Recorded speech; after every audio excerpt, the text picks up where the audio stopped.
Olá, meus amigos do Falando de Processo 365, esse grande projeto da ABDPRO, Associação Brasileira de Direito Processual. Queria fazer aqui duas perguntas. A primeira é a seguinte: será que o juiz pode determinar ao advogado um número máximo de páginas na sua petição? Será que pode o juiz estabelecer para o advogado que ele tenha que colocar os documentos em ordem? Por exemplo, imagine que uma petição inicial apresente mais de 100 páginas.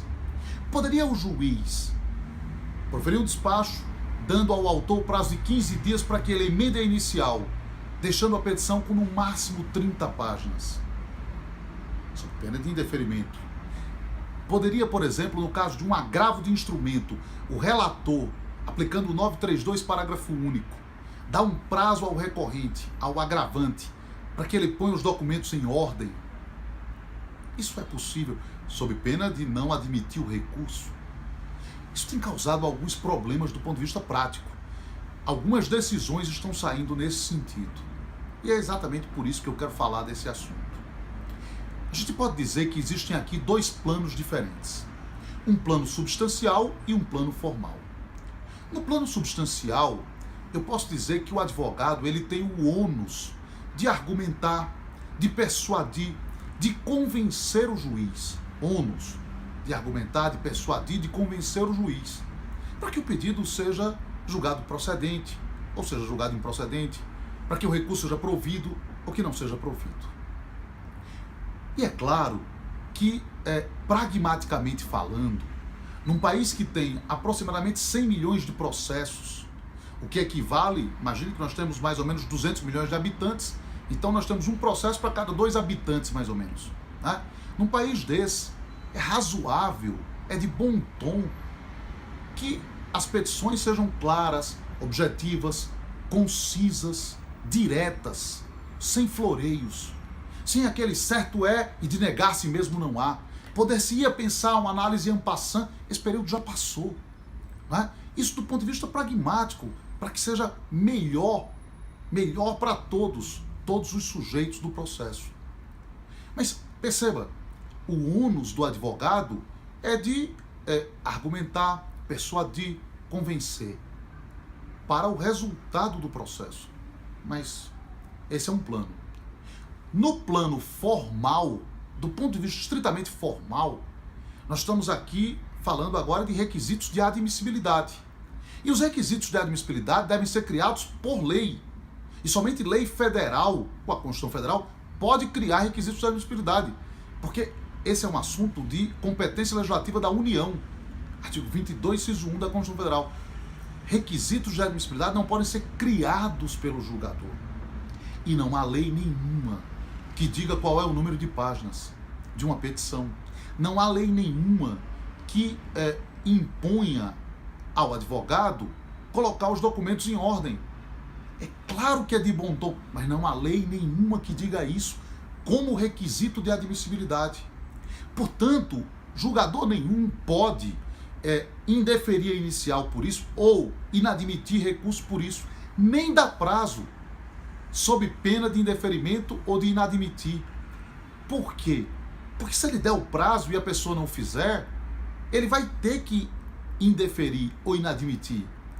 E ele não pode fazer isso porque não há o requisito. E o requisito precisa ser criado por lei.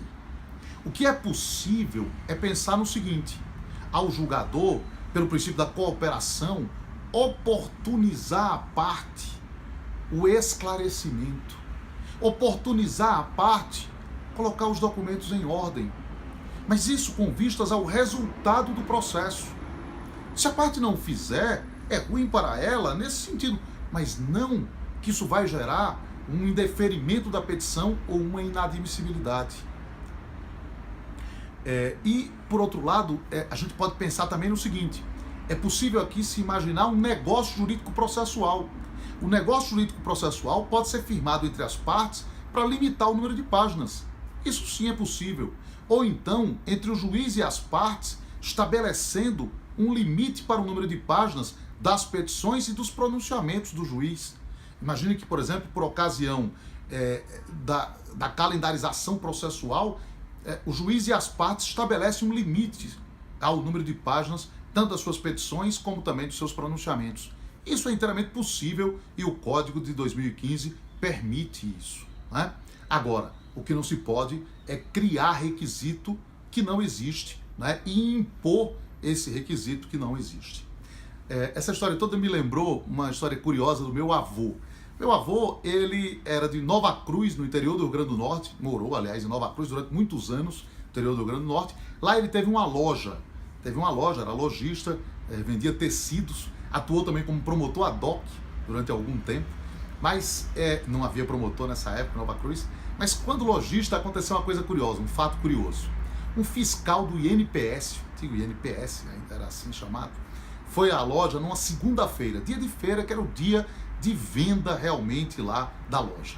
E ele disse, olha, meu amigo, por favor, volte em outra data, hoje é segunda-feira, é o dia de venda da loja e tal. O fiscal disse, não, o senhor vai ter que me receber. Disse, tudo bem. Foi lá dentro, trouxe uma caixa enorme, cheia de documentos, de papéis, notas fiscais, cartas, poemas, tudo misturado. E o fiscal disse, não, o senhor vai comprar uma pasta Velox e vai colocar tudo em ordem cronológica. Meu avô disse, meu amigo, eu tenho 63 anos, dos quais 48 anos de desorganização. Não vai ser agora no final da vida que o senhor vai me exigir ser organizado. Aliás, não existe lei nenhuma neste país que me obrigue a comprar uma pasta Velox e a ser organizado. É isso, meus amigos.